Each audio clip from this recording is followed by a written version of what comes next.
ಕೆಲವರೆಲ್ಲ cable pipe ಎಲ್ಲ ಅಲ್ಲೇ ಕೊಡ್ಬೇಕು, ಇಲ್ಲಿರ್ಬೇಕು.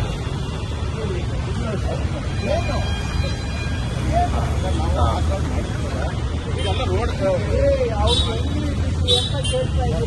ರಾತ್ರಿ ಅವರು ಕೇಬಲ್ ನೋಡ್ರಿ ಏನ್ ಹೇಳ್ತಾ ಇದ್ದೀರಾ? ಅಲ್ಲಿಂದ ಇಲ್ಲಿಗೆ ಕರ್ಕೊಂಡು ಬರ್ತೀವಿ. ಯಾವ ಬೆಸ್ಟ್ ಕರೀರಿ, ಬೆಸ್ಟ್ ಯಾರು ಬೆಸ್ಟ್ ಸುಳ್ಳು ಹೇಳ್ಬೇಡಿ. ಇಲ್ಲೊಂದು ಡಕ್ಟ್ ಇದೆಯಾ? ಏನಿದು ಸುಳ್ಳು ಹೇಳ್ತಾ ಇದ್ದಾರೆ ಅಂತ ತೋರ್ಸಕ್ಕೆ ಕರ್ಕೊಂಡು ಬಂದಿದ್ದು. ಯಾವ ವಾಟರು ಅಲ್ಲ, ಯಾವ ಬೆಸ್ಕಾಮು ಅಲ್ಲ. ಇದು ಕೇಬಲ್ಗಳು ಅವ್ರಿಗೆ ಇವ್ರು ಆಕಾಶ ಬಿಟ್ಟಿರೋರು. ಅದನ್ನು ಕವರ್ ಅಪ್ ಮಾಡೋಕ್ಕೆ ಸುಮ್ಮನೆ ನಾನೇನು ಆಕಾಶದಿಂದ ಬಂದಿದ್ದು ಟಿಕೆಟ್ ಬಿಟ್ಟು ಬರೋದು. ಅದಕ್ಕೆ ಒಂದು ಬಿಟ್ಟು ಇರಬೇಕು.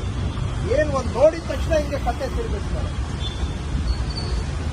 ಯಾಕೆ ಯಾವ ಬೆಸ್ಕಾಮ್ ಕರೀರಿ, ಬೆಸ್ಕಾಮ್ ಅವರು ಯಾರು ಇದ್ದೀರಾ? ಬೆಸ್ಕಾಮ್ ಅವರು ಬೆಸ್ಕಾಮ್ ಇದ್ದೀರಾ? ಫೋನ್ ತಗೊಂಡ್ರಿ ಅಂದ್ರೆ ಇಲ್ಲಿ ಲೋಕ